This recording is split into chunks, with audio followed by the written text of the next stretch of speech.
ഉണങ്ങാൻ കുറച്ച് ദിവസം പിടിക്കും. ടി എടുത്തിട്ട് എത്ര നാളായി? ഒരു മാസത്തിന് മുമ്പ് എടുത്തതാ. ആ എന്നാൽ പിന്നെ കുഴപ്പമൊന്നുമില്ല. സിസ്റ്റർ ഈ കൈ ഒന്ന് ഡ്രസ് ചെയ്തു ഓക്കെ ഡോക്ടർ. ശരി. ജോണിനെ വിളിച്ചിട്ട് ഫോൺ എടുക്കുന്നില്ല. ഓ അതിപ്പോ വലിയ പുതുമയുള്ള കാര്യമൊന്നുമല്ലല്ലോ. എന്നാലും നിന്റെ മധുരം വെപ്പായിട്ട് പോലും കൃത്യസമയത്ത് എത്താതെ. ചേച്ചിയുടെ പറച്ചിൽ കേട്ടോ തോന്നുന്നു ഇതിനു മുന്നേ ചേട്ടൻ എല്ലാ പരിപാടിക്കും ഇവിടെ കറക്റ്റ് സമയത്തിന് വന്നിട്ടുണ്ടെന്ന്. ചേച്ചി ടെൻഷൻ അടിക്കാതെ ഇങ്ങോട്ട് വാ. അവിടെ താഴെ അച്ഛൻ വന്നിട്ടുണ്ട്, വാ. അല്ല നീ പോയിട്ട് വാ, ഞാനൊന്ന് ലാസ്റ്റ് ഒന്നുകൂടെ ട്രൈ ചെയ്തിട്ട് വരാം. എന്നാ ചേച്ചി ട്രൈ ചെയ്തു, ഞാൻ താഴെ കാണും. ശരി.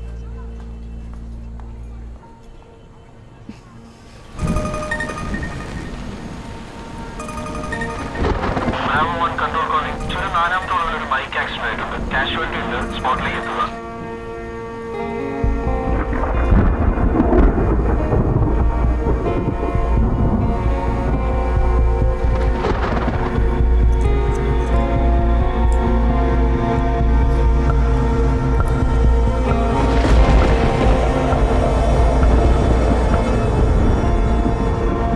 മുറിവിൻ്റെ ആട് അല്പം കൂടുതലാണ്. ഉണങ്ങാൻ കുറച്ച് ദിവസം പിടിക്കും. ടി എടുത്തിട്ട് എത്ര നാളായി? ഒരു മാസത്തിന് മുമ്പ് എടുത്തതാ. ആ എന്നാൽ പിന്നെ കുഴപ്പമൊന്നുമില്ല. സിസ്റ്റർ ഈ കൈ ഒന്ന് ഡ്രസ് ചെയ്തു ഓക്കെ ഡോക്ടർ. ശരി.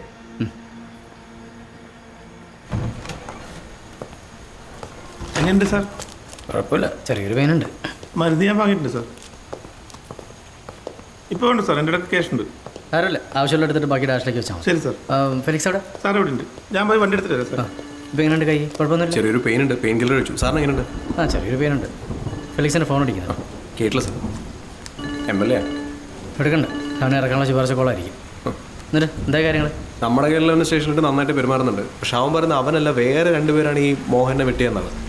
പക്ഷേ ഈ മോഹൻ്റെ വീട്ടിലേക്ക് ഇവർ രണ്ടുപേരും എത്തിച്ച ഇവരാണ്. അതവൻ സമ്മതിച്ചിട്ടുണ്ട് സാർ. എന്നിട്ട് ആ രണ്ടുപേരെ ഡീറ്റെയിൽസ് കിട്ടി. ഒരുത്തൻ്റെ പേര് ലിജോ, മറ്റവൻ്റെ പേര് മനു. ഇവർ രണ്ടുപേരും ഇടുക്കിക്കാരാണ്. പക്ഷെ നമ്മുടെ സ്റ്റേഷൻ്റെ പരിധിയല്ല, മുല്ലക്കുടിയാണ്.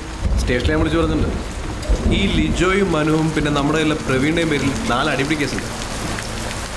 അവന്മാരെ അന്വേഷിച്ച് പോലീസ് വീട്ടിലോട്ട് പോയിട്ടുണ്ട്.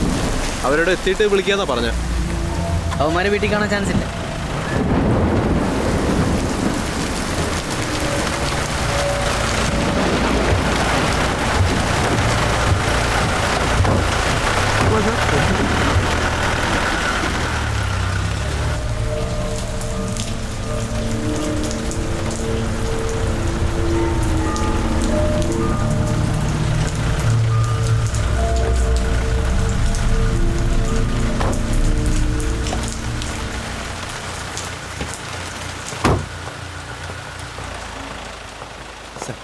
സാർ എന്തായി?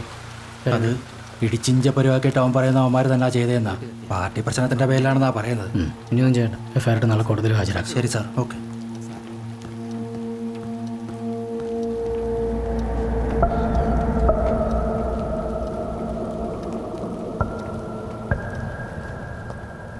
സാറേ ഒരു മെസ്സേജ് ഉണ്ടായിരുന്നു. ചുരം 4ാം വളവിൽ ഒരു ബൈക്ക് ആക്സിഡൻ്റ് ആയി. ബൈക്ക് ഓടിച്ചയാൾ സ്പോട്ടിൽ തന്നെ മരിച്ചു. ഇവിടെ നേരെ പോയേക്കണം. അഭിലാഷും മനോജും പോയിട്ടുണ്ട് സാർ. ശരി സാർ.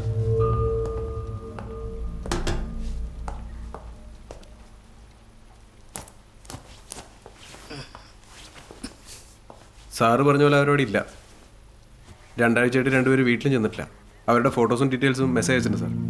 ഫെലിക്സ് അതൊന്നും എനിക്ക് വാട്സാപ്പ് ചെയ്യും. പിന്നെ അതുപോലെ തന്നെ അവരുടെ ഫ്രണ്ട്സിൻ്റെയും ബന്ധുക്കളുടെയും ഡീറ്റെയിൽസ് നിറക്കണം. അവിടെയൊക്കെ നമ്മുടെ ശ്രദ്ധയും വേണം. Okay sir.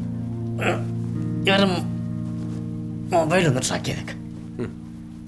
ഞാൻ ഒന്ന് വീട് വരെ പോവാം. Okay sir. അല്ല സാർ, എറണാകുളം വരെ സാറൊക്കെ നീ കൈ വെച്ച് ഡ്രൈവ് ചെയ്യാം. അതൊന്നും സാരില്ല. നാളെ പെങ്ങളുടെ എൻഗേജ്മെന്റ്. എന്തായാലും ഈ അവസ്ഥയിൽ നിങ്ങൾക്ക് രണ്ടുപേർക്കും മുങ്ങാൻ പറ്റില്ല. രണ്ടുപേരും കല്യാണത്തിന് വന്നാൽ മതി. ശരി സാർ. ഫെലിക്സ്